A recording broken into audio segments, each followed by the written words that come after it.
اللهم صل على سيدنا محمد يا رب صل وسلم دائما ابدا على حبيبي. اللہ نے انسان کو جو دوسری مخلوق پر فضیلت دی ہے اس فضیلت کی وجہ کیا ہے؟ بولے میرے بیان میں بولنا پڑتا ہے، یہ بتا دوں پہلے میں. وجہ کیا ہے اس فضیلت کی؟ علم. اس علم کی دو قسمیں ہیں، ایک مادی علوم، سائنس ٹیکنالوجی کا علم جو یونیورسٹیوں میں پڑھایا جا رہا ہے، وہ علم حاصل کر کے آپ انجینئر بنتے ہیں، آپ ڈاکٹر بنتے ہیں، آپ سیاستدان بنتے ہیں. اس علم کی بھی اہمیت ہے، اس کی ہم اہمیت کے منکر نہیں ہیں، وہ بھی ضروری ہے. لیکن ایک اور علم بھی ہے، یہ وہ علم ہے جسے حاصل کرنے کے بعد آپ کو پتہ چل جاتا ہے کہ اللہ ہم سے کیا چاہتا ہے. بھائی سمجھ رہے ہیں؟ الحمدللہ. گردن ہلانی پڑے گی سمجھنے کے لیے. اگر سمجھ میں آ رہا ہے تو ثبوت پیش کرنا پڑے گا. یہ وہ علم ہے جس سے آپ کو پتہ چلتا ہے کہ اللہ ہم سے کن چیزوں سے راضی ہوتا ہے اور کن چیزوں سے ناراض. یہ وہ علم ہے جس سے اللہ کی پہچان حاصل ہوتی ہے. اللہ کا اللہ ہونا، بولو بھائی، سمجھ میں آتا ہے. ابھی آپ نے دیکھا کہ اتنے بڑے بڑے پل بن رہے ہیں کراچی میں گرین بس کے لیے. یہ جو پل ہے ان کو جن لوگوں نے ڈیزائن کیا ہے، تو کیا ان پڑھ لوگ، جاہل لوگ ایسے بڑے بڑے پل جو ہے وہ ان کو ڈیزائن کر سکتے ہیں؟ یقیناً بڑی محنت ہوئی ہے، بہت سارے فارمولے استعمال ہوئے ہیں کہ کتنا بوجھ اٹھا سکتے ہیں، کیلکولیشن ہوئی ہے نا. یہ انجینئر کا کام ہے. یہ ایسا ہی نہیں ہو سکتا کہ کوئی بھی اٹھے اور کہے کہ لاؤ بجری مٹی لاؤ میں ایک پل بنا دیتا ہوں. یہ یونیورسٹیوں میں جنہوں نے باقاعدہ ایک علم حاصل کیا ہے ان کی نگرانی میں مزدور کام کر رہے ہیں، ورنہ یہ اس کو ڈیزائن کرنا یہ مزدوروں کا کام. بولتے کیوں نہیں بھائی؟ نہیں ہے، یہ مزدوروں کا کام نہیں ہے. مزدور بیچارے کے پاس بہت محدود علم ہوتا ہے، محنتی ہوتا ہے. محنت سے سارے کام نہیں بنتے. اگر انسان جب تک اپنے دماغ کو استعمال نہیں کرے گا نا تو اس کی محنت رائے گاں جائے گی. اب مثال کے طور پر یہ پل اگر بنانا شروع کر دیتے بغیر کسی انجینئر کی نگرانی میں، تو اینٹیں لا لا کے کھڑی کرتے رہتے پھر اس کے پھٹے ڈالتے موٹے موٹے لا کے. ایسا ہی ہوتا نا. پھر وہ پھٹے بڑے بے ڈھنگے طریقے سے ہوتے، پھر نیچے سے بڑے بڑے ستون لگاتے، کھجور کے تنے لگاتے. اس پہ سے جب پہلی دفعہ کوئی ٹرک گزرتا تو منتیں مانتے لوگ کہ یہ سلامت کے ساتھ گزر جائے، کچھ پتہ نہیں کہ کیا ہونے والا ہے. لیکن انسان کو جو اللہ نے علم دیا اس سے انسان نے فائدہ اٹھایا، کیلکولیشن کی اور بڑے تمیز سے طریقے سے کام ہو گیا اور الحمدللہ ہوتا چلا جا رہا ہے. کل ایک صاحب نے کہا میں پل پہ چڑھ کے 5 منٹ میں صدر سے یہاں پہنچ گیا ہوں. تو یہ علم ہے دنیا کا. لیکن ان انجینئروں کو جو یہ پل بنا رہے ہیں ان سے کوئی پوچھے کہ میزان بینک میں جاب کرنا حلال ہے یا حرام، تو یہ بتا سکتے ہیں؟ بولو نا بھائی، کیا ہو گیا؟ نہیں بتا سکتے. ان کے پاس کوئی طلاق دے کے آئے بیوی کو اور پوچھے کہ بھائی ہو گئی ہے کہ نہیں ہو گئی ہے، انجینئر صاحب یہ الفاظ میں نے بیوی کو کہے ہیں، اس سے میری بیوی مجھ پر حلال ہے یا حرام ہو گئی؟ بتا سکتے ہیں یہ؟ آپ ڈاکٹر کے پاس گئے، آپ کو پتا چلا کہ یہ اسپیشلسٹ ہے، کینسر کا اسپیشلسٹ، بہت بڑا یعنی مانا ہوا ڈاکٹر ہے. اس کے پاس آپ گئے کہ یار اس نے تو یعنی کینسر میں پی ایچ ڈی کیا ہوا ہے امریکہ سے، تو بہت اس کے مقالے ہیں کینسر کے بارے میں، اتنا پڑھا لکھا آدمی. آپ اس کے پاس گئے اور آپ نے کہا کہ بھئی ڈاکٹر صاحب میں نے سنا ہے آپ بہت پڑھے لکھے ہیں. کہ بالکل صحیح سنا ہے آپ نے، میں پڑھا بھی ہوں اور باقاعدہ لکھا بھی ہوں. صحیح ہے نا؟ اخباروں میں لکھا ہوا ہوں اور میں نے بہت کچھ پڑھا ہے. ڈاکٹر صاحب آپ اتنے پڑھے لکھے ہیں, مجھے یہ بتا دیں کہ میرے ابا کا 1995 میں انتقال ہوا تھا, کینسر سے ہی ہوا تھا. تو ان کی ایک پراپرٹی تھی, تو اس پراپرٹی میں میری والدہ کا کتنا حصہ ہے, میرے بھائی کا کتنا حصہ ہے, اور میری بہنوں کا کتنا حصہ ہے. اور پھر 96 میں بڑے بھائی کا بھی انتقال ہو گیا تھا, اپنا حصہ لیے بغیر وہ بھی اس دار فانی سے کوچ کر گئے. اور پھر 98 میں جو میرے والد صاحب گھر چھوڑ کے گئے تھے, تو 98 میں منجلے بھائی نے ایک ڈبل اسٹوری بنا دی اس کے اوپر, اور پھر منجلے سے چھوٹے والے نے اس میں ٹائلیں لگا دی, نلکے لگا دیے. اب کس کو کیا ملے گا یہ ہماری سمجھ میں نہیں آ رہا. آپ بہت پڑھے لکھے ہیں, آپ بتائیں کہ وراثت میں کس کا کتنا حصہ ہے, تاکہ کسی پہ ظلم نہ ہو. ڈاکٹر بتا سکتا ہے. میں اس لیے بتا رہا ہوں کہ لوگ ہر علم کی ضرورت سمجھتے ہیں, مولویوں کو سمجھتے ہیں کہ یہ دنیا میں سب سے زیادہ بیکار طبقہ ہے, یہ کسی کام کا نہیں ہے. مولویوں کو بھی اور مولونیوں کو بھی. بھائی جو بنات سے فارغ ہو کر نکلیں گی وہ مولونے ہوں گی نا, ملانیاں کہتے ہیں آپ ان کو, یہ مول, کیا خیال ہے؟ تو ملانیاں بھی ہیں, اب مولانا تو ہوا کرتے تھے, اب الحمدللہ کثرت سے ملانی. تو لوگ جیسے مولویوں کو فضول سمجھتے ہیں, علماء کو فضول سمجھتے ہیں, تو جو بنات سے فارغ ہونے والی عالمات ہیں ان کو بھی کیا سمجھیں گے؟ فضول. تو میں کہہ رہا ہوں یہ فضول کیسے ہو گئے, یہ فضول کیسے ہو گئے؟ کسی کا ایک نوالا بھی کھانا یہ جرم ہے. پوری دنیا میں جرم سمجھا جاتا ہے کہ نہیں سمجھا جاتا؟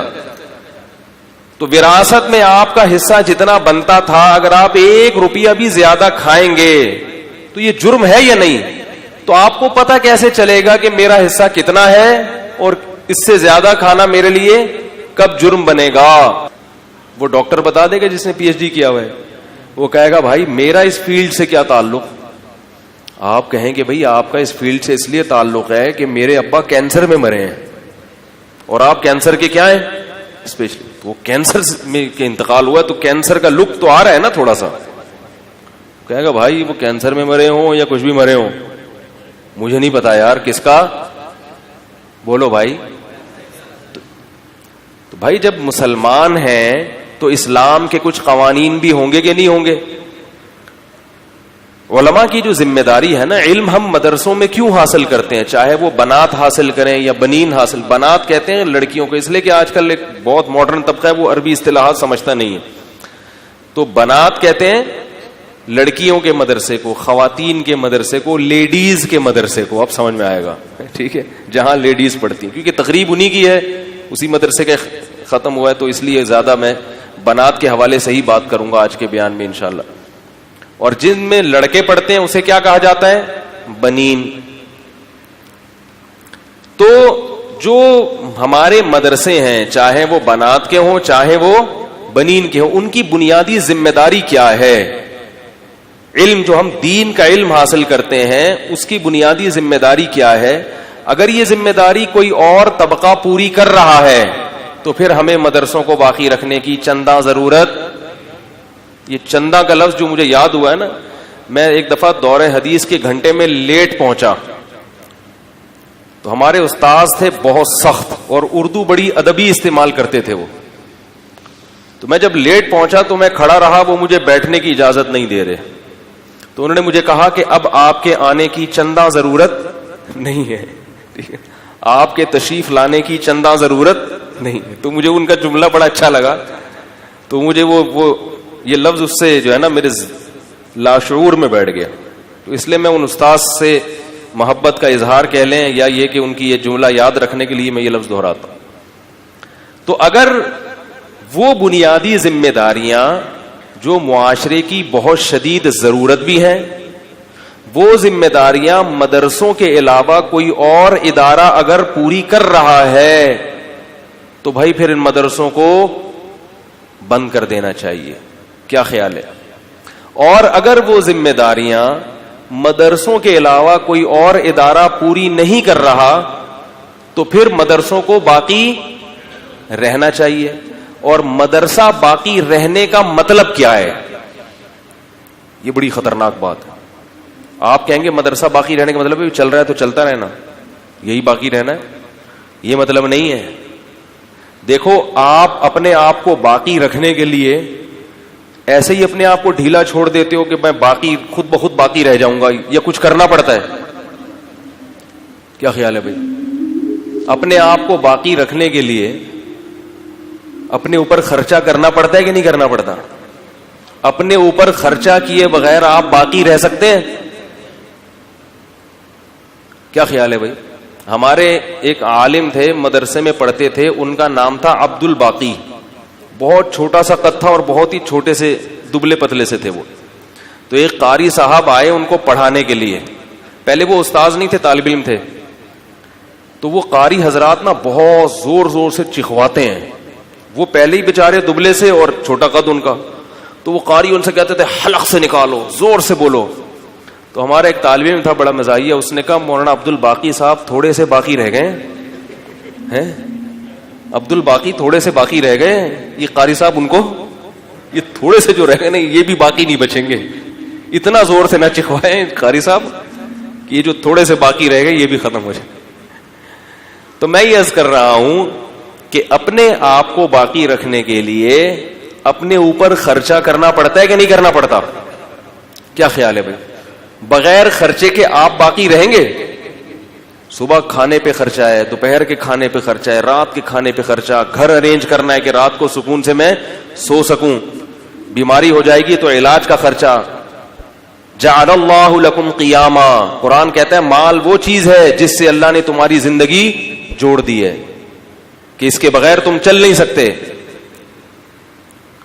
وَلَا تُؤْتُوا السُّفَهَاءَ أَمْوَالَكُمُ الَّتِي جَعَلَ اللَّهُ لَكُمْ قِيَامًا, فرمایا بے وقوف بچوں کے حوالے ان کا مال مت کرو, وہ ضائع کر دیں گے, کیونکہ اس مال سے اللہ نے تمہاری زندگی کا قیام رکھا ہوا, اس سے تم یعنی اسی سے تمہاری زندگی چلتی ہے. بچوں کے حوالے کر دو گے تو وہ اڑا کے ختم کر دیں گے, باقی زندگی کیسے گزاریں گے؟ تو یاد رکھیے, اگر ہم اس بات کو مانتے ہیں کہ مدرسے کا باقی رہنا ضروری ہے تو پھر یہ اس کی علامت ہے کہ ہمیں مدرسے کی بقا کے لیے دو کام کرنے پڑیں گے, کیونکہ مدرسہ دو طریقے سے باقی رہتا ہے. ایک طریقہ تو یہی ہے کہ کیا کرنا پڑے گا؟ بولو بھائی, خرچہ کرنا پڑے گا. دوسرا یہ کہ اپنے گھر سے کچھ افراد مدرسوں میں پڑھنے کے لیے, کیونکہ اگر خرچہ ہی کریں گے تو دیواروں پہ ہی خرچہ کرتے رہیں گے اور بندے اندر نہیں ہوں گے تو وہ مدرسوں میں علم حاصل کیسے ہوگا؟ تو دو طرح سے بقا کرنی ہے, مدارس کو پیسے بھی دینے ہیں اور مدرسوں کو بولو بھائی افراد بھی دینے ہیں. اپنے گھر کی لڑکیوں میں سے بھی چند میں سے ایک لڑکی کو مدرسے کے لیے فارغ کریں. اب والدین کیا کرتے ہیں اپنی بیٹیوں, کیونکہ بنات کا مدرسے کی بات ہے نا تو اس لیے میں زیادہ اسی کو فوکس کروں گا. لڑکیوں کے مدرسے میں ایسا ہو رہا ہے کہ جو بچیاں ذہین سمجھدار ہیں, یہ بہت ذہین ہے, یہ ڈاکٹر بنے گی, یہ بھی بڑی سمجھدار ماشاءاللہ بڑی ذہین بچی ہے میری, یہ کمپیوٹر میں آئی ٹی ڈپارٹمنٹ میں جائے گی, یہ کرے گی, یہ کرے گی, یہ کسی کام کی نہیں ہے, اس کو الفلاحیہ میں ڈال دو, اس کو مفتی ظہیر صاحب سنبھال لیں گے. انہوں نے ایک عیدی سینٹر کھولا ہوا ہے, ٹھیک ہے نا, قوم کی ایسی بیچاری بچیاں. اس کا یہ مطلب نہیں کہ یہاں ساری ایسی بچیاں پڑھتی ہیں لیکن بعض والدین کی یہ سوچ ہوتی ہے.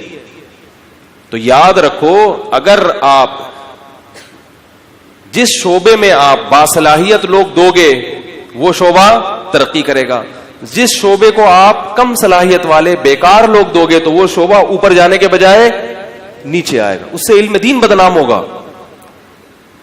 ایک مدرسہ تھا, انہوں نے ایک اسکول کھولا انہوں نے کہ بھئی یہ ہماری زیر نگرانی یہ اسکول چلے گا, اور انہوں نے کیا کر دیا کہ اس کو ٹرسٹ بنایا اسکول کو, اور یہاں بچے کیا پڑھیں گے؟ فری پڑھیں گے, غریب بچے ہوں گے اور فری میں ان کی پڑھائی ہوگی اور ان کا کھانا بھی ہمارے ذمے, اور کوئی بچہ رات کو ٹھہرنا چاہے تو اسٹے بھی ہمارے ذمے. اس اسکول کا حشر کیا ہوا؟ حشر یہ ہوا کہ جو والدین اپنے بچوں کو سنبھال نہیں پا رہے تھے نا, چور تھے بچے, چور اچکے, گھنٹیاں بجا بجا کے بھاگنے والے ہوتے نا محلے میں، کچھ بچے گھنٹی بجاؤ. وہ ایک بچہ نا ایک گھنٹی بجانے کی کوشش کر رہا تھا، ہاتھ نہیں جا رہا تھا اس کا. ایک صاحب نے کہا یار میں مدد کر دیتا ہوں.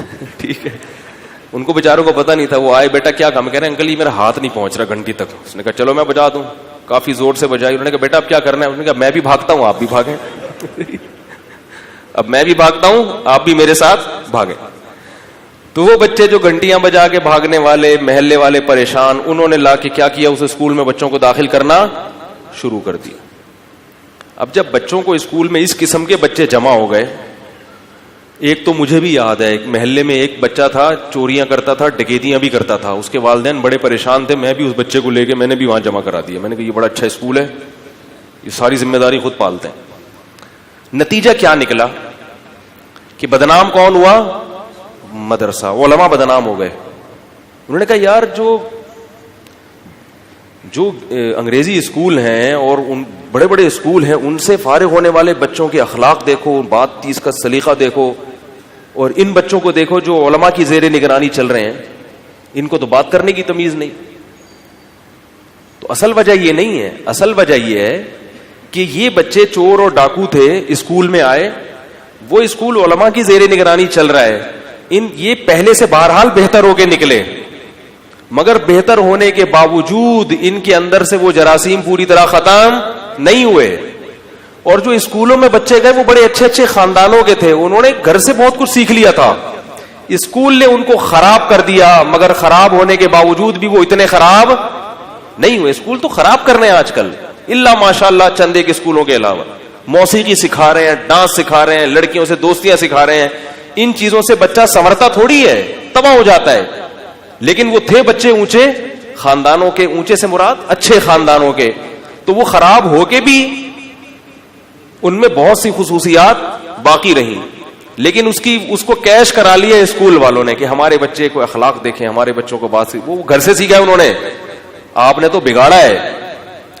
اور وہ جو اسکول جو مدرسے کے زیر نگرانی چل رہا تھا، اس نے جس قسم کے بچوں کو جمع کیا ہے، ان بچوں کو آپ 4 دن نہیں چلا سکتے. اور وہ پورے میٹرک کرا کے انہوں نے نکالا ہے اس کو. اس لیے بھی خوب یاد رکھیں، یہ جو علماء پہ الزام لگایا جاتا ہے نا کہ ان کے زیر نگرانی جو لوگ نکل رہے ہیں وہ ان میں صلاحیت نہیں ہوتی، یہ قوم کے بالکل تھکے ہوئے لوگوں کو اٹھا کے بہت سو کو تو ہیرا بنا دیتے ہیں، اور بہت سو کو کم از کم ان سے بڑی بڑی برائیوں کو چھڑوا دیتے ہیں. یہ تو اس کا اصل حل یہ ہے کہ آپ مدرسوں میں باصلاحیت بچوں کو بھیجیں. سمجھ میں نہیں آ رہی میرا خیال ہے بات. تعلیم کے لیے ان بچوں کو بھیجیں جس کو آپ یہ سمجھتے ہیں کہ یہ سب سے اچھا، ماشاءاللہ ذہانت میں، صلاحیتوں میں، عادتوں میں یہ سب سے اچھا ہے، اس کو بھیجیں آپ. ہمارے ایک دوست ہیں مجھ سے بڑے بے تکلف ہیں، ایک دن میرے پاس آئے، ان کے 4-5 بچے ہیں، وہ سب ماشاءاللہ بڑے ہینڈسم خوبصورت. ایک جو بچہ ان کا ہے نا وہ بڑا عجیب سا، شکل سے ہی لگ رہا تھا کہ بھئی یہ کچھ آرڈر پہ بنوایا ہے انہوں نے. عجیب سا گول گول سی آنکھیں اس کی، ہون نقصانہ. تو مجھے کہنے لگے یہ مولوی بنے گا. یہ کیا بنے گا؟ مولوی. اور کہہ رہے دیکھو بھی شکل سے ہی مولوی لگ رہا ہے کہ نہیں لگ رہا؟ صحیح لگ رہا ہے مولوی، تو اس کو میں مولوی بناؤں گا، بڑا سوٹیبل ہوگا. میں نے کہا یار ایسا نہیں کرو اللہ کے بندے، وہ جو بڑا والا ہے نا جو بڑا خوبصورت سا ہے اس کو بھیجو اس طرف. کہہ رہے نہیں وہ تو نہیں، وہ مذاق کر رہے تھے. تو میرے بھائی آپ کے خاندان میں جو لڑکیاں ہیں جو آپ سمجھتے ہیں کہ یہ ذہین ہیں، باصلاحیت ہیں، ان میں صلاحیت ہے، ان بچیوں کو بھی آپ کیا کریں؟ مدارس کی طرف بھیجیں. پھر دیکھو وہ کیسا کام کرتی ہیں. حضرت عائشہ رضی اللہ تعالی عنہا اس امت میں سب سے پہلی عالمہ تھیں. اس امت میں خواتین میں عالمہ بننے کا اعزاز سب سے پہلے کس کو حاصل ہے؟ حضرت عائشہ. آدھا علم حضرت عائشہ نے پہنچایا ہے. آپ صلی اللہ علیہ وسلم کی اور بیویاں بھی تھیں، لیکن آپ صلی اللہ علیہ وسلم نے ان کو علم سکھانے میں زیادہ توجہ نہیں دی، کیونکہ ہر زوجہ میں الگ صلاحیت تھی، مگر ذہانت جسے کہتے ہیں نا مینٹل اپروچ، وہ کس کی اوپر تھی؟ حضرت عائشہ کی. وہ ذہین بہت تھی. یہ علم اگر بیوقوف لوگ حاصل کریں گے تو اس علم کا استعمال غلط ہوگا. عقل مند حاصل کریں گے ذہین لوگ حاصل کریں گے, سمجھدار لوگ حاصل کریں گے تو علم کو صحیح جگہ پر رکھ سکیں گے, اس علم سے صحیح فائدہ ہوگا, لوگوں کو صحیح گائیڈ کریں گے وہ. حضرت عائشہ رضی اللہ تعالی عنہا اس قدر ذہین تھیں, تبھی نبی صلی اللہ علیہ وسلم نے ان کی تربیت کی طرف توجہ زیادہ کیا. آپ یہ جانتے تھے کہ میرے دنیا سے جانے کے بعد علم کس کے ذریعے پھیلے گا؟ ان کے ذریعے. اور قرآن نے آیتیں نازل کر دیں, وَإِذَا سَأَلْتُمُوهُنَّ مَتَاعًا فَاسْأَلُوهُنَّ مِنْ وَرَاءِ حِجَابٍ, جب تم ان سے کوئی شرعی مسئلہ پوچھو تو پردے کے پیچھے سے. کیا مطلب؟ اللہ جانتے تھے کہ اب یہ وقت آنے والا ہے کہ پوری دنیا سے لوگ آئیں گے اور ان سے شرعی مسائل پوچھیں گے. تو حضرت عائشہ کس قدر ذہین تھی, یہ میں کیوں بتا رہا ہوں کہ ذہین بچیوں کو عالمہ بناؤ نا. کس قدر ذہین تھیں. بڑے بڑے صحابہ بعض دفعہ حدیث کا مطلب حضرت عائشہ سے پوچھتے تھے. ایک مرتبہ رسول اللہ صلی اللہ علیہ وسلم نے ایک حدیث پیش کی, میں اس حدیث میں نہیں جاؤں گا, بڑا پھر بات لمبی ہو جائے گی. حضرت عمر اس حدیث کا مفہوم اپنے حساب سے سمجھے اور لوگوں کو بتانے لگے. حضرت عائشہ نے فرمایا رحم اللہ عمر ما فہم قول رسول اللہ صلی اللہ علیہ وسلم کما قالت. فرمایا اللہ عمر پر رحم کرے, نبی کی بات کا مطلب ہی نہیں سمجھا. کتنے بڑے آدمی حضرت عمر ہیں, اور حضرت عائشہ کیسے آرام سے کہہ رہی ہیں اللہ عمر پر رحم کرے, نبی کی بات کا مطلب سمجھا ہی نہیں. یہ مطلب تھوڑی, اس کو تو یہ مطلب ہے. تو یہ اتنے بڑے الفاظ کہہ دینا, یہ یقیناً اس کی علامت ہے کہ بہت کانفیڈنس اور اعتماد کے ساتھ بات کر رہی ہیں. یہ اعتماد کسی غبی میں نہیں ہو سکتا. اور بھی بڑے واقعات ہیں. تابعین نے ایک آیت کی تفسیر کی تو حضرت عائشہ رضی اللہ تعالی عنہا نے اس کے خلاف تفسیر بیان کی. تو اب میں جلدی سے بات کو سمیٹتا ہوں کہ دیکھو وہ کون سے شعبے ہیں کہ وہ آپ کو یونیورسٹیوں میں نہیں ملیں گے, وہ صرف مدارس میں ملیں گے.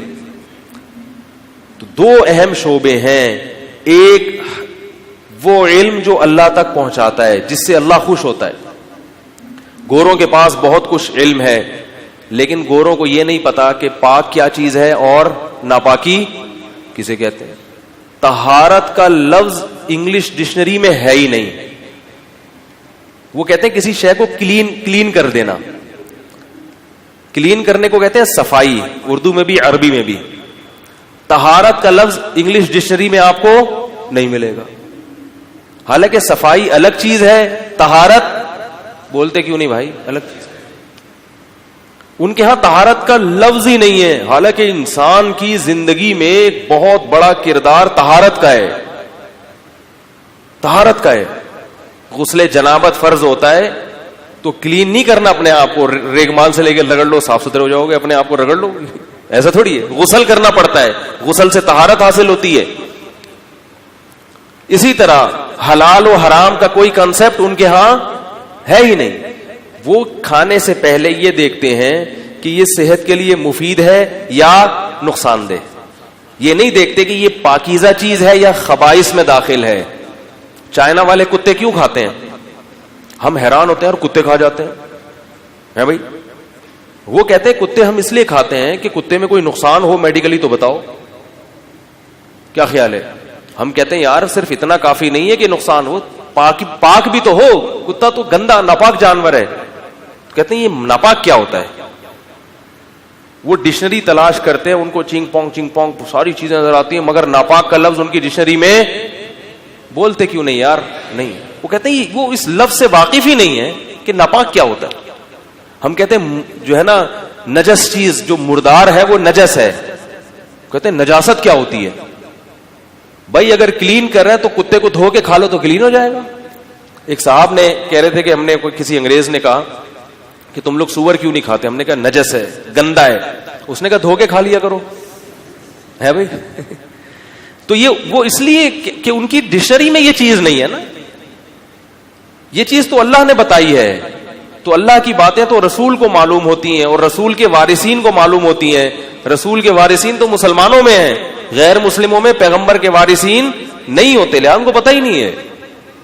جبکہ ایک بہت بڑا ٹاپک ہے, بہت بڑا موضوع ہے, طہارت, نجاست, حلال حرام. اگر آپ حلال حرام کے کانسیپٹ کو اپنی ڈکشنری سے نکال دو گے تو انسان اور درندے میں کوئی فرق باقی نہیں بچے گا. حرمت علیکم امہاتکم وبناتکم واخواتکم وخالاتکم وعماتکم وخالاتکم. یہ جو اللہ نے پوری تفصیل بیان کی ہے کہ تم پر تمہاری مائیں حرام, ان سے نکاح تمہارے لیے حلال نہیں ہے. وبناتکم, تمہاری بیٹیاں حرام, تمہاری بہنیں حرام, تمہاری پھوپھیاں حرام, تمہاری خالائیں حرام, اور تمہاری وہ مائیں جنہوں نے تمہیں بچپن میں دودھ پلایا, اور وہ مائیں جن کی بیٹی تمہارے نکاح میں ہے. وربائبکم اللاتی فی حجورکم, تم کسی عورت سے نکاح کرتے اس کی بیٹی تم پر حرام. انگریزوں کے ہاں یہ تصور نہیں ہے کہ حلال کیا ہوتا ہے حرام کیا ہوتا ہے. اللہ نے بتا دیا یہ حرام ہے, ان سے نکاح نہیں کر سکتے, اور اس کے علاوہ حلال ہیں, ان سے کر سکتے ہو. یہ بھی ہے آگے. آپ لوگ سمجھتے ہیں کہ ان کے علاوہ سے نہیں کر سکتے, جبکہ پوری آیت یوں ہے احل لکم ما وراء ذالکم. تو یہ حلال حرام کا جو تصور ہے یہ آپ کو فزکس پڑھنے سے پتہ چلے گا. فزکس میں, میتھمیٹکس میں, کیمسٹری میں کوئی ایسا ٹاپک ہے کہ کس سے نکاح حلال ہے اور کس سے نکاح حرام. بلکہ نکاح کس سے حلال حرام یہ تو بہت دور کی بات, خود نکاح بھی کرنے کی چیز ہے یا نہیں یہ بھی آپ کو نہ فزکس میں ملے گا, نہ کیمسٹری میں, نہ میتھمیٹکس میں, نہ کسی اکاؤنٹنگ کی کتاب میں. کیا خیال ہے بھائی, ملے گی یہ چیزیں؟ کہیں بھی نہیں ہے. تو یہ بہت اہم امپورٹنٹ علوم ہیں جن کا سیکھنا ہم پر فرض ہے. اور یہ کہاں سکھائے جاتے ہیں؟ مدارس میں سکھائے جاتے ہیں. تو اس لیے مدارس کی ضرورت ہے, اور ہمیں مدارس کو آباد رکھنا ہے, کیونکہ انسان کو انسان بننے کے لیے ان علوم کا سیکھنا ضروری. پھر حقوق کی ایک فہرست ہے. آپ کے باپ کے آپ پر کیا حقوق ہیں, آپ کی ماں کے آپ پر کیا حقوق ہیں. کسی فزکس کی کتاب میں لکھا ہوا ہے کہ ماں کے کیا حقوق ہیں اور باپ کے کیا حقوق ہیں؟ ارے بولتے کیوں نہیں یار آپ. کیمسٹری کی کسی کتاب میں آپ نے پڑھا کہ پانی کا فارمولا یہ ہے, اور ماں کے حقوق پر ایک حاشیہ نیچے لکھا ہو کہ یہ پانی کا فارمولا ہے, اور یہ اس سے پانی بنتا ہے, اور اس سے جو پانی بنے گا تو دن میں اتنی دفعہ آپ کو وہ پانی اپنی امی کو پلانا پڑے گا. کہیں لکھا ہوا ہے؟ میتھ کی کوئی کتاب میں لکھا ہوا ہے؟ اس میں تو کیلکولیشن ہے, یہ کرو تو یہ جواب آئے گا, یہ کرو تو یہ جواب آئے گا. تو باقی ماں بات کرے تو ماں کے کیا حقوق ہیں, ماں سے کیسے پیش آنا ہے, ابا سے کیسے پیش آنا ہے, دادا سے کیسے پیش آنا ہے, دادا اماں اگر آپ کو نماز میں پکاریں تو نماز توڑ کے جواب دینا ہے کہ نہیں دینا. ان چیزوں کا ان علوم سے کوئی تعلق نہیں ہے. اسی وجہ سے گورے اپنے والدین کو بڑھاپے میں اولڈ ہاؤس میں. ابھی پرسوں امریکہ سے کسی خاتون کا فون آیا, انہوں نے مجھے بتایا کہ ہماری والدہ ہاسپٹل میں ایڈمٹ تھیں یو ایس اے میں. کہہ رہے ہم چلے گئے ان کی, کیونکہ ہماری والدہ تھی, ہم ہی ہاسپٹل لے کر گئے تو سارے پوتے نواسے اور سب آ گئے, دوسرے چارپائیوں پہ لیٹے ہوئے تھے, بوڑھے بھی بوڑھیاں بھی. وہ حیران ہو رہے تھے کہ یہ بوڑھی کتنی خوش قسمت ہے, اس کو اتنے بیٹھے ہوئے اتنے آرام سے اس کی خدمتیں ہو رہی ہیں, کوئی پاؤں دبا رہا ہے. کہہ رہے ہسپتال کے عملے نے ہمیں الگ سے ایک کمرہ دے دیا کہ بھائی اس خاتون کے ساتھ بہت لوگ ہیں. کہہ رہی جب والدہ کی ڈیتھ ہوئی ہے, انتقال ہوا ہے, اتنا رونا دھونا ہوا کہ وہ بڈھے حیران ہو رہے تھے کہ بھائی یہ اتنا روتے ہیں اپنے والدین کے مرنے پر, اور پوتے نواسے بھی رو رہے ہیں دادی نانی کے مرنے پر. وہ بڑے حیران ہو رہے تھے. اس لیے حیران ہو رہے تھے کہ ان کے علوم, انہیں جو کتابیں پڑھائیں ان کے ہاں دینی مدارس, یا صاف لفظوں میں یہ کہنا چاہتا ہوں کہ انگریز کے پاس سب کچھ ہے, مولوی نہیں ہے. نہیں آ رہی میرا خیال ہے بات. انگریز کے پاس دنیا کی ہر چیز ہے سوائے مولوی کے, اور آپ کے پاس کچھ بھی نہیں ہے سوائے مولوی کے, اور آپ مولوی کی مخالفت کر کر کے اس کو بھی معاشرے سے نکالنا چاہتے ہیں. میں دیکھتا ہوں کبھی کبھار کلپ بھیجتے ہیں لوگ جو ٹی وی پہ مختلف قسم کے بڑے زہریلے اینکر ہیں, علماء کے خلاف بہت بھونکتے ہیں. وہ کہتے ہیں ان علماء نے ترقی سے روکا, ان علماء نے. اصل بات یہ ہے کہ وہ علماء کو اگر معاشرے سے نکال دو گے نا تو ترقی جتنی ہو رہی ہے نا اتنی بھی نہیں ہوگی. میں نے کچھ دن پہلے اسکول کے بارے میں کچھ فزکس کیمسٹری کی اپنی مثالیں دی سادہ, تو لوگ یہ سمجھ رہے تھے کہ میں اسکولوں کے خلاف تقریر کر رہا ہوں. میں اسکولوں کے خلاف تقریر نہیں کر رہا تھا. میں نے اس بیان میں یہ ثابت کیا تھا کہ آپ خود اپنے اسکولوں کے سسٹم کو صحیح نہیں کر رہے, اور الزام کس پہ ڈالتے ہو؟ مولوی بیچارہ کب کہہ رہے کہ اسکول بند کر دو یا بچے کا اسکول میں بھیجنا حرام ہے؟ وہ کب کہہ رہا ہے بیچارہ؟ آپ کا اپنا اسکولنگ سسٹم ہی صحیح نہیں ہے. آج جامعۃ الرشید کی سالانہ کانوکیشن ہے, تو ہمیں نہیں پتا تھا, تو اس لیے یہ پہلے بیان طے ہو گیا یہاں پہ ورنہ وہ آج سالانہ کانوکیشن ہے مغرب کے بعد میں اس میں شریک تھا. اس میں بی بی سی کے نمائندے ہیں نا رحیم اللہ یوسف زئی, وہ بڑی زبردست بات کر رہے تھے. کہہ رہے میں نے مدارس کا سروے کیا ہے, مدارس میں میں نے نقل نہیں دیکھی, مدارس میں میں نے نہیں دیکھا کہ پیسے کھلا کے کسی کو پاس کر لیتے ہوں. یہ کرپشن تو آپ کے اداروں میں ہے, اس وجہ سے آپ ترقی نہیں کر پا رہے ہیں. تو اس میں اگر آپ نے باقی چیزیں بھی آپ کے پاس نہیں ہیں اور مولوی کو بھی معاشرے سے نکال دو گے تو آپ نہ دین کے رہو گے نہ دنیا, کچھ بھی نہیں رہے گا. ابھی کم از کم تھوڑے تھوڑے چلو غربت ہے, مہنگائی ہے, ابا کو تو گھر میں رکھتے ہو نا, کیا خیال ہے؟ غربت ہے, مہنگائی ہے, ترقی نہیں ہو رہی, لوڈ شیڈنگ ہے, بڑھاپے میں آپ کو یہ تو اطمینان ہے نا کہ میرے بچے مجھے گھر سے نکالیں گے نہیں. جب ملت ہمت فین چلائیں گے تو ایک پنکھا میرے اوپر بھی کر دیں گے, ورنہ لوڈ شیڈنگ بھی ہوگی اور گورا بننے کی کوشش کی تو ابا اما بھی بڑھاپے میں گھر سے نکلیں گے. تو حقوق کی ایک فہرست ہے, کس کے کیا حقوق ہیں, رشتہ داروں کے کیا حقوق ہیں, یہ پوری تفصیل کہاں ہے میرے بھائی؟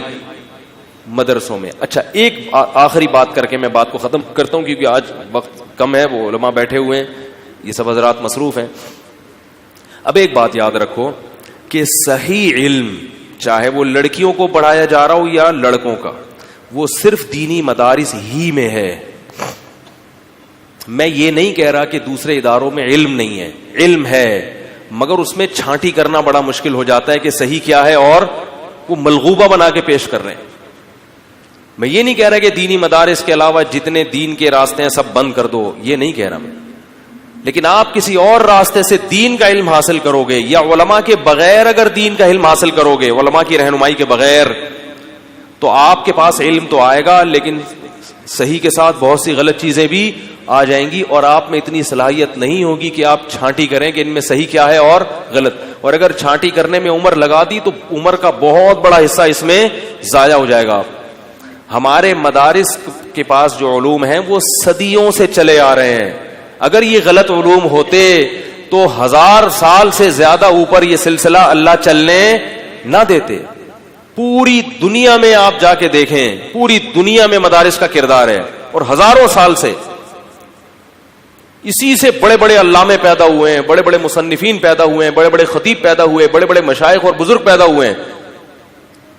آج بہت ساری تحریکیں چل رہی ہیں, لیکن ان کا ابھی مجھے کسی خاتون کا فون آیا کہ میں فلاں ادارے سے عالمہ بنی ہوں. میں نے کہا ادارے کا نام بتایا. انہوں نے ایک چھوٹا سا کوئی ادارہ تھا, اس کا نام بتایا. میں نے کہا وہاں کتابیں کون سی پڑھائی گئی ہیں جو آپ عالمہ بنی ہیں؟ انہوں نے بتایا کہ فلاں بزرگ کی تفسیر پڑھی ہم نے, اور ایک فلاں بزرگ کے مواعظ پڑھے ہیں, اور تھوڑی سی کوئی عربی میں وہ جو ہے نا کوئی ہلکی پھلکی سی کوئی ہادہ فلانون و ہادہ ڈمکانون, یہ فلاں ہیں اور یہ فلاں نہیں, ابھی ڈمکانا ہے. یہ تھوڑی سی انا فلان و انتا فلان, یہ عربی تقریباً اسی سے, تو اس میں تھوڑا سا زیادہ کر لیں, یہ عربی ہے. میں نے کہا فقہ کی کون سی کتابیں پڑھی؟ کہ نہیں فقہ تو نہیں پڑھا انہوں نے, تو فقہ وہ ایک ملغوبہ سا بنایا ہوا ہے فقہ کا, کچھ وہاں سے لیا, کچھ ادھر سے لیا, کچھ ادھر سے لیا, لے بھائی شاپر میں ڈال کے چلو بھائی. تو میں نے کہا جب علم میں رسوخ کیسے پیدا ہوگا؟ انہوں نے کہا بس یہی ہے. میں نے ان سے کہا کہ دیکھو, اس خاتون سے کہا کہ اگر آپ نے باقاعدہ عالمہ بننا ہے تو باقاعدہ کسی دینی مدرسے میں داخلہ لیں جو صدیوں سے چلے آ رہے ہیں, ایک سلیبس ہے جو صدیوں سے پڑھایا جا رہا ہے. اس ہر چیز کا دیکھو, ایک ڈاکٹر بننا چاہتا ہے, اب میڈیکل کالج میں ایڈمیشن لے گا نا, جو صدیوں سے ان کی ایک تاریخ ہے, میڈیکل کالج میں جو علوم ہیں وہ صدیوں سے چلے آ رہے ہیں, ان پہ ریسرچ ہوتی رہی ہے اور بہت ایک ان کو کنگھالا گیا ہے, لوگوں پہ ایک تجربہ بھی ہو چکا ہے ان کا. آپ نے کہا میں ان کو نہیں مانتا, میں کسی کو نہیں مانتا, میری اپنی ریسرچ ہے, اور اپنا ایک مطلب کھول کے بیٹھ گئے آپ.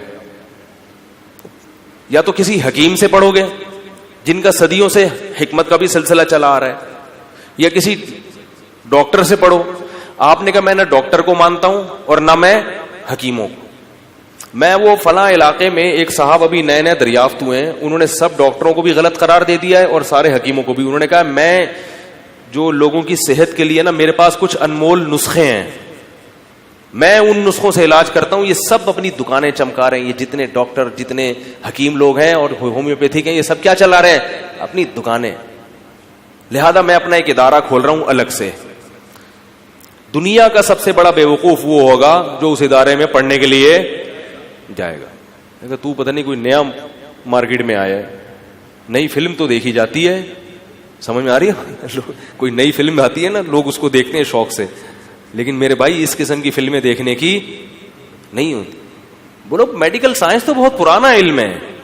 اس طرح حکمت کا علم جو ہے, جڑی بوٹیوں سے علاج کرنے, تو بہت پرانا علم ہے. ہومیوپیتھی کو دریافت ہوئے بھی بہت عرصہ ہو گیا. آپ کون سی چیز لے کر آئے ہو بھائی؟ تو جیسے جو اس کے پاس جائے گا, چاہے وہ کتنے ہی خوشنما دعوے کر رہا ہو, آپ اس کے دعووں کو قبول نہیں کرو گے, جبکہ اس میں پھر بھی کچھ حد تک صحیح ہونے کا امکان ہے. ممکن ہے کہ نیا علم متعارف کروا رہا ہو, لیکن علم دین کا سلسلہ محمد صلی اللہ علیہ وسلم سے صدیوں سے چلا آ رہا ہے, اور ایک سیکنڈ کے لیے بھی یہ ڈسکنیکٹ نہیں ہوا. کیوں؟ اس پر صحیح حدیث موجود ہے, لا یجتمع امتی علی ضلالۃ. کیا مطلب؟ ایک سیکنڈ کے لیے بھی امت جو ہے نا گمراہی پہ جمع نہیں ہو سکتی. اس 1400 سال کے عرصے میں ایک سیکنڈ بھی امت پر ایسا نہیں آیا جس میں کسی زمانے میں سب لوگ گمراہ ہو جائیں. تو ایک بڑی تعداد امت کی حق پر ہے, اور وہ صدیوں سے چلی آ رہی ہے. تو وہ یہی علوم پڑھتی آ رہی ہے جو مدارس میں پڑھائے جا رہے ہیں. اب ہو کیا رہا ہے, یہ جو نئے نئے ادارے کھلے ہیں, ان سے خواتین پڑھ کے نکلتی ہیں. کسی نے قضائے عمری کا انکار کر دیا کہ قضائے عمری کچھ بھی نہیں ہوتی. چاروں ائمہ اور چاروں فقہ قضائے عمری کے قائل ہیں, جو ہمارے صدیوں سے اسکالر ہیں نا, بڑے بڑے علم کے پہاڑ جن کو امت فالو کرتی آئی ہے, وہ چاروں اس بات کے قائل ہیں, چاروں فقہ, کہ قضائے عمری لازم ہے. لیکن آپ دیکھ لیں قضائے عمری کا کیا کر دیا؟ انکار. وہ چاروں فقہا اس بات کے قائل ہیں, چاروں فقہ, کہ خواتین سمٹ کے نماز پڑھیں گی, مردوں کی طرح پھیل کے نماز نہیں پڑھیں گی. تو جدید تحقیق کیا آئی ہے؟ یہ جو حدیث ہے صلو کما رأیتمونی اصلی, ایسے نماز پڑھو جیسے میں پڑھتا ہوں, کیا یہ ان ائمہ حضرات کو معلوم نہیں تھی؟ کیا یہ بڑے بڑے علامہ ابن حجر, علامہ نووی, اور یہ بڑے بڑے فقہا, ابن رشد, یہ بڑے بڑے علامے جو اس امت میں گزرے ہیں, جن کو پوری امت نے فالو کیا ہے, کیا ان لوگوں کو معلوم نہیں تھی؟ ہو کیا رہا ہے؟ احادیث کی ایسی تشریح. طلاق ثلاث کا مسئلہ بھی ایسے ہے. چاروں ائمہ کے نزدیک 3 طلاقیں کتنی ہوتی ہیں؟ 3 ہوتی ہیں. مگر آپ جو جدید اسکالر آ رہے ہیں, بڑے آرام سے انکار کر دیے. کہ اصل ابھی ہمارے ایک دوست نے بتایا, میں یونیورسٹی میں پڑھ رہا ہوں, کراچی یونیورسٹی میں, انہوں نے مجھے بتایا کہ ہمارے جو پروفیسر ہیں, انہوں نے مجھے کہا, وہ اسلامیات پڑھاتے ہیں. میں کسی پروفیسر کا منکر نہیں ہوں بھائی, بہت سے اچھے پروفیسر بھی ہیں. یہ ایک کا مطلب یہ نہیں تو کہ سارے اسلامیات کے پروفیسر معاذ اللہ غلط ہیں, لیکن جب علم میں پختگی نہیں ہوتی تو پھر یہ ہوتا ہے. وہ کہنے لگے کہ وہ شاگرد میرا تھا, یونیورسٹی میں پڑھ رہا ہے, تو کہنے لگا کہ ہمارے پروفیسر کہہ رہے ہیں کہ جو مفتی 3 طلاق کے ایک ہونے کا فتویٰ دیتا ہے نا, میری حکومت آئی تو ان سب کو میں جیل میں ڈال دوں گا.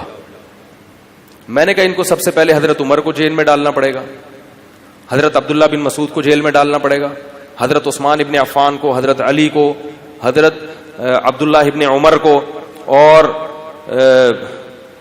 جابر بن عبداللہ کو, معاذ ابن جبل کو, جو بڑے بڑے علامے صحابہ گزرے ہیں, عبداللہ بن عباس کو.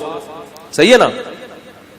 یہ جتنے بڑے بڑے, عمران ابن حسین رضی اللہ تعالیٰ عنہ کو, یہ سارے صحابہ جو اس وقت کے جتنے بڑے, حضرت ابو ہریرہ رضی اللہ تعالیٰ عنہ کو, جتنے بڑے بڑے علماء, صحابہ, تابعین اس دور میں گزرے ہیں. اور پھر امام ابو حنیفہ کو بھی جیل, امام شافعی کو بھی, امام احمد بن حنبل کو بھی, امام مالک کو بھی. 2-4 آدمی امت میں بچ جائیں گے جیل جانے سے, ایک علامہ ابن تیمیہ, ابن قیم, اور سعودیہ کے بن باز. یہ 3-4 بڑے بڑے حضرات بچ جائیں گے, باقی ساری امت کہاں ہوگی؟ جیل میں ہوگی. اتنی سینس نہیں ہے کہ آپ یونیورسٹی کے طلبہ میں اتنا بڑا دعویٰ کر رہے ہو, اور یہ دعویٰ اسی بیس پر ہے کہ آپ کو اپنے برحق ہونے کا اتنا یقین ہے کہ آپ بڑے بڑے علاموں کو کیا قرار دے رہے ہو؟ معاذ اللہ جاہل اور گمراہ. اتنا گھمنڈ ہے اپنی جہالت پر, ہے وہ جہالت, کیونکہ عالم کو اتنا گھمنڈ نہیں ہوتا. تو وہ کہنے لگے وہ تو بڑے, انہوں نے دعویٰ کیا کہ جتنے مدارس ہیں جو یہ فتویٰ دیتے ہیں, میں تو میری حکومت آئے, میں نے کہا اس لیے آ نہیں رہی ان کی حکومت, میری حکومت آئے تو سب کو میں کوڑے لگواؤں گا سب کو. اتنا بڑا دعویٰ کیا. تو وہ طالب علم نے مجھے کہا کہ آپ اگر چلیں یونیورسٹی میں آپ کی بات کرا دوں. میں نے کہا میں بات کروں گا, لیکن جن طلبہ کے سامنے انہوں نے یہ دعویٰ کیا ہے نا اور علماء کا مذاق اڑایا ہے, وہ تمام طلبہ موجود ہوں گے, پھر میں 3 طلاق کے مسئلے پر ان سے بات کر کے ان کا تکبر انشاءاللہ خاک میں ملاؤں گا. کہ آپ جو اپنے آپ کو علماء سے مستغنی سمجھتے ہو, آپ اس میں ہو زیرو, اور بننے کی کوشش کیا کر رہے ہو, ہیرو. کچھ بھی نہیں آتا آپ کو. کچھ چند سال علماء کی جوتیاں سیدھی کریں تاکہ آپ کا تکبر ٹوٹے, پھر اللہ علم کے دروازے آپ پر کھولے گا. علم صرف محنت سے نہیں آتا, علم تواضع ہے, اپنے سے سینئر کا احترام ہے, جو پہلے علماء گزر چکے ہیں. ہاں یہ بات درست ہے کہ جہاں علماء میں صحیح بھی ہوتے ہیں غلط بھی ہوتے ہیں, تو چھانٹی کرو نا, سبھی کو لپیٹ دیتے ہیں, سب کو لپیٹ دیتے. جیسے ڈاکٹروں میں غلط ہوتے ہیں تو اس کا یہ مطلب نہیں کہ صحیح ڈاکٹر ختم ہو گئے ہیں. انجینئر میں اگر کوئی کرپٹ ہے تو صحیح لوگ بھی ہیں. تو اسی طرح میرے بھائی مولویوں میں اگر فرقہ پرست ہیں, 2 نمبر ہیں, تو صحیح بھی ملیں گے آپ کو. تو میں عرض کر رہا تھا کہ وہ کوئی سلیبس ہی نہیں ہے, کوئی اصول ہی نہیں ہے. اصول فقہ پڑھایا جاتا ہے مدارس میں. اصول فقہ کا فائدہ کیا ہوتا ہے, آپ کو پتہ چلتا ہے کہ فقہائے کرام نے جو قرآن اور سنت سے مسائل استنباط کیے, نکالے, ان کے اصول اور ضابطے کیا تھے. اب ایک آدمی مجھے کہنے لگا یہ حدیث بخاری میں ہے, تو میں نے کہا میں جو حدیث پیش کر رہا ہوں وہ مسلم میں ہے. تو انہوں نے کہا بخاری کی اہمیت مسلم سے زیادہ ہے. تو میں نے کہا یہ کس فقی کا اصول ہے کہ جو حدیث بخاری میں آئے گی وہ مسئلہ تو صحیح ہوگا, جو مسلم میں آئے گی وہ مسئلہ صحیح نہیں ہوگا. یہ کون سا اصول ہے بھائی؟ جو بھی صحیح حدیث ہوگی, چاہے وہ ترمذی میں ہو, چاہے وہ نسائی میں ہو, چاہے وہ ابو داؤد میں ہو, وہ حجت ہے. میں نے کہا امام حنیفہ کا یہ اصول ہی نہیں ہے کہ جو بخاری کی حدیث ہے اس کو, اگرچہ بخاری امام ابو حنیفہ کے بعد پیدا ہوئی ہے, لیکن ان کا یہ اصول ہی نہیں ہے کہ جو اس معیار پہ اترے گی وہ سب سے پہلے اس حدیث کو لیتے ہیں جو قرآن کے اپوزٹ نہ ہو. ان کا یہ اصول ہے, یہ اصول ہے. کہتے ہیں قرآن متواتر ہے, اس کے الفاظ میں ایک ذرہ برابر بھی تبدیلی نہیں ہوئی ہے. لہذا اگر قرآن کے خلاف کوئی حدیث جا رہی ہوگی, چاہے وہ بخاری ہی کی ہوگی, اس حدیث میں تعویل کی جائے گی. اور آپ کر رہے ہیں بخاری کی حدیث لے کے قرآن کی آیت میں تعویل کر رہے ہیں. مجھے کہنے لگے کہ آپ بخاری کی حدیث لے رہے ہو اور جناب بخاری کی حدیث کو رد کر رہے ہو. بخاری تو سب سے صحیح ترین کتاب ہے. میں نے کہا آپ اللہ کی آیت کو رد کر رہے ہو ہیں بھائی؟ کہہ رہے میں رد نہیں کر رہا, میں اس کا یہ مطلب بیان کر رہا ہوں. تو ہم نے کہا ہم بھی بخاری کو رد نہیں کر رہے, اس کا یہ مطلب بیان کر رہے ہیں. قرآن کو ظاہر پر رکھ کر بخاری کی حدیث میں تعویل کر رہے ہیں. آپ بخاری کو لے کر قرآن میں تعویل کر رہے ہیں. اگرچہ بعض علماء کا یہ بھی مذہب ہے, اہل ظاہر جو تھے امام شافعی کا یہی مذہب ہے, وہ صحیح حدیث کو لیتے ہیں قرآن کی آیت میں تعویل کرتے ہیں. لیکن امام حنیفہ کا اصول اس کے بالکل اپوزٹ ہے. تو ہمارے لیے سب قابل احترام ہے, لیکن یہ جو نیا طبقہ پیدا ہو رہا ہے ان کے اندر خامی کیا ہے کہ اپنے آپ کو سب سے فنٹر سمجھنا, کیونکہ انہوں نے نہ اصول فقہ پڑھا ہے, نہ ان کو فقہا کے مسائل استنباط کرنے کا فن معلوم ہے. پھر یہ بھی ان کو نہیں پتا کہ دلیل کس سے مانگی جاتی ہے. یہ جو آتا ہے نا کہ قضاء عمری واجب نہیں ہے, لوگ ہم سے پوچھتے ہیں کہ قضاء عمری کے واجب ہونے کی دلیل کیا ہے. میں کہتا ہوں میں ان سے کہتا ہوں کہ نمازیں جب زیادہ جمع ہو جائیں تو وہ بغیر قضا کے معاف ہو جاتی ہیں. اس کی دلیل کیا ہے؟ دلیل آپ کے ذمے, ہمارے ذمے نہیں ہے, کیونکہ صحیح حدیث ہے البینۃ علی المدعی, جو شخص دعویٰ کرتا ہے دلیل اس کے ذمے ہوتی ہے. ہم قرآن و حدیث میں ہم دیکھتے ہیں نبی کی سیرت میں جب بھی نبی کی نماز قضا ہوئی ہے آپ نے قضا پہلے پڑھی ہے اور ادا بعد میں پڑھی ہے. اب غزوہ خندق میں نبی کی 4 نمازیں قضا ہوئی ہیں, کیونکہ اس وقت یہ پتا نہیں تھا کہ جنگ کی حالت میں کیسے نماز پڑھتے ہیں, اس لیے قضا ہو گئی. بعد میں آیتیں نازل ہوئی کہ جنگ میں بھی نماز قضا کرنے کی اجازت نہیں ہے. اور پھر تو 4 نمازیں قضا ہوئیں تو نبی نے ان 4 کو پہلے پڑھا ہے, پھر وقتی نماز پڑھی ہے. اب ہم یہ کہتے ہیں کہ جب 4 نمازیں نبی سے قضا ہوئیں, نبی نے صرف توبہ کو کافی یا استغفار کو کافی نہیں سمجھا, باقاعدہ قضا پڑھی ہے. تو اگر یہ 4 کے بجائے 4000 بھی ہو جائے تو بھی پہلے قضا پڑھی جائے گی. آپ کہتے ہو کہ نہیں 4 کی تو قضا ہے, 4000 ہو جائیں تو قضا نہیں ہے. تو آپ کوئی صحیح حدیث پیش کرو. ہم سے حدیث مانگ رہے ہیں, یہ کیوں مانگ رہے ہیں؟ ان کو فقہا کے اصول معلوم نہیں ہے. کچھ ادھر سے کوئی ریڈیو پہ کچھ سن لیا, کسی کا درس کچھ وہاں سے سن لیا, کوئی سعودی عرب کا کوئی عربی میں فتویٰ پڑھ لیا, عربی میں ہے یہ, سبحان اللہ, عربی کی سے متاثر ہو گئے, اور یہ لال رومال ہے ان کا, یہ مکہ سے خطاب کر رہے ہیں. یہ دلیل ہے کہ ان کے برحق ہونے کی. مکہ میں بڑے بڑے علامے موجود ہیں میں مانتا ہوں, لیکن مکہ میں بڑے بڑے مکھنچو بھی ہیں, ہر طرح کے لوگ ہیں, مدینہ میں بھی مکہ میں بھی ہر جگہ ہر طرح کے لوگ ہوتے ہیں. کوئی بھی یہاں سے چلا جاتا ہے دھوتی بنیان والا, ادھر جا کے جبہ کبا پہن کے نا, نہا دھو کے عربوں کا لباس پہن کے بیٹھ جاتا ہے, کیمرہ رکھا, مکہ سے لائیو بیان آ رہے حضرت جی کا. آپ نے تحقیق کی حضرت جی ہیں کون ہیں بھائی, کیا ہے یہ؟ مدینہ یونیورسٹی میں داخلہ بھی مل جاتا ہے ہر ایک کو, وہاں سے بھی لوگ فارغ ہوتے ہیں, وہاں سے بھی اچھے بھی ہوتے ہیں, 2 نمبر بھی ہوتے ہیں, ہر طرح کے لوگ ہوتے ہیں. تو یہ تو آپ نے دیکھنا ہے. تو قضائے عمری کی دلیل کس سے پوچھی جائے گی؟ آپ سے پوچھی جائے گی. آپ کوئی صحیح حدیث پیش کرو. لوگ کہتے ہیں قرآن کہتا ہے ما جعل علیکم فی الدین من حرج, اللہ نے دین میں تنگی نہیں رکھی ہے. تو ایک آدمی پہ 20 سال کی نمازیں, یہ تو بڑی تنگی ہے. میں نے کہا یہ تنگی جب ہے جب 20 سال کی نمازیں ہم کہیں کہ ایک دن میں پڑھو. فقہا یہ تھوڑی کہتے ہیں کہ 20 سال کی نمازیں, وہ کہتے ہیں 20 سال کی نمازیں 20 سال میں پڑھو, اور پھر بھی اگر رہ جائیں پھر استغفار ہے یا فدیے کی وصیت ہے. اب اس پہ بات آئے گی کہ فدیہ, نمازوں کا فدیہ انہوں نے کہاں سے نکالا. میں بھی اس طرف چلا گیا نا تو بات لمبی ہو جائے گی. اس کے بھی دلائل ہیں لیکن وہ ابھی موقع نہیں ہے.